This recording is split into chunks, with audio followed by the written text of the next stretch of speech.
I'm doing my practice in Mehman Medical Institute Hospital in the morning, and in the evening I'm doing my practice in Piprani Gastro and General Care. Doctor सबसे पहले मैं आपसे ये सवाल होगा कि mind and gut connection की अहमियत क्या है?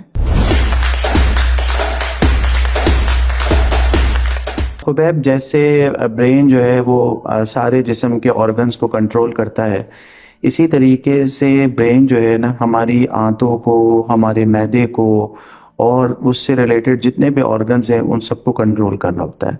जब ज़रा सी भी चेंजेस हमारे ब्रेन में आती है, हम अपनी ज़िंदगी में कभी भी किसी भी वजह से अगर स्ट्रेस में जाते हैं या हम किसी टेंशन में गुजर रहे हो या हमारी ज़िंदगी में टास्क बहुत ज़्यादा हो, ख्वाहिशात बहुत ज़्यादा हो और हमारी पर्सनैलिटी, जैसे टाइप ए पर्सनैलिटी कहते हैं, अगर हम में से किसी की ऐसी कोई पर्सनैलिटी हो तो फिर इन दोनों का जो कनेक्शन है वो बहुत ज़्यादा स्ट्रॉन्ग हो जाता है। फिर वो कोई छोटी सी बात जो ब्रेन में आती है वो गट मोटिलिटी को बढ़ाने का सबब बन जाती है। सर, ऐसी कौन सी मेंटल कंडीशंस हैं जो कि गट को डिस्टर्ब कर रही होती हैं?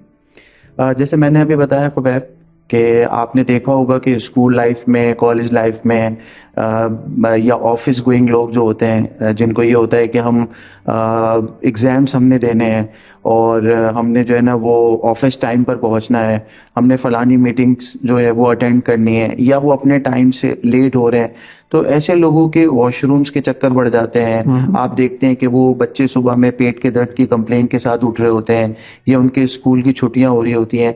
तो ये सारी चीज़ें एक्चुअली जो कंट्रोल हो रही होती हैं या जो हार्मोनल चेंजेस आ रही होती हैं वो सब के सब ब्रेन कंट्रोल कर रहा होता है। तो जहाँ पर हम अपने ब्रेन को एक्टिवेट करते हैं, जहाँ पर हम नेगेटिव थिंकिंग शुरू करते हैं, वहाँ पर जो है वो हमारी गट की मोटिलिटी बढ़ जाती है। फिर हम इसको बाद में मुख्तलिफ नाम दे देते हैं कि जनाब फंक्शनल डिस्पेप्सिया हो गया या इरिटेबल बाउल सिंड्रोम हो गया, लेकिन इन सब चीज़ों का ताल्लुक जो है वो ब्रेन के साथ होता है। तो सर, आप ऐसे मरीजों को कैसे मैनेज करते हैं? सबसे पहले इम्पॉर्टेंट बात जो है इसमें वो ये है कि हर किसी ने अपनी टाइम मैनेजमेंट को जो है ना वो सीखना है। अगर आप कोई काम अपने वक्त से थोड़ा सा पहले शुरू कर देंगे तो डेफिनेटली ना सिर्फ आपका ब्रेन बल्कि जो आपकी बॉडी है वो भी रेस्ट में होगी। ठीक है, आपकी जो ये अननेसेसरी इंटेस्टाइनल मूवमेंट्स हैं यानी आंतों की जो मूवमेंट्स है ये कंट्रोल होगी। उसके लिए ज़्यादा ज़रूरी है कि आप अपनी पर्सनैलिटी को बेहतर से बेहतर करें। ठीक है, दूसरी चीज़ ये है कि जो हम बेहतर बना सकते हैं उसके अंदर, तो ऐसे पेशेंट्स को दूसरा ज़रूरी होती है कि आप उनकी काउंसलिंग मुस्तकिल बुनियादों पर करते रहें, उनकी एक अच्छी काउंसलिंग होती रहे। कुछ मेडिसिन्स हैं जो कि इन मैदे के और आंतों की बीमारियों को बहुत अच्छा कंट्रोल कर लेती हैं, लेकिन कुछ ऐसे पेशेंट्स होते हैं जिनमें हमें ज़रूरत होती है कि हम कुछ ऐसी मेडिसिन शुरू करें जो उनकी एंजाइटी को, उनकी डिप्रेशन को कंट्रोल करे। उसको कंट्रोल करने से उनकी गट की मोटिलिटी बहुत बेहतर हो जाती है।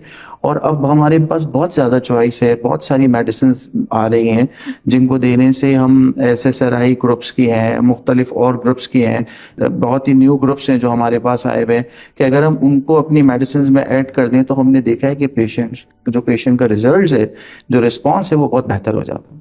सर, ऑडियंस के लिए आपका टेक अवे मैसेज क्या होगा? कैसे वो माइंड एंड गट एक्सिस जो डिस्टर्ब हो जाता है उसको कैसे प्रिवेंट कर सकते हैं? अपनी ख्वाहिशात को कम कीजिए, अपने टारगेट्स इतने रखिए जितने आप अचीव कर सकें, और ज़्यादा ज़रूरी है कि अपने आप को सुकून में रखें। अपनी चीज़ों को, जो टाइम मैनेजमेंट है उसको बहुत अच्छा मैनेज करें, वक्त पे चीज़ों को शुरू करें, वक्त पे चीज़ों को ख़त्म करें, अपनी हेल्थ का ख्याल रखें। अगर ये सब चीज़ें आप रखते हैं तो फिर मुझे नहीं लगता कि आपको कोई ऐसी डिजीज़ होगी जो आपके ब्रेन की वजह से अनकंट्रोल हो। Thank you so much, sir, for giving us your time. Thank you for watching CCL Mind and Gut podcast series. Thank you. बहुत शुक्रिया।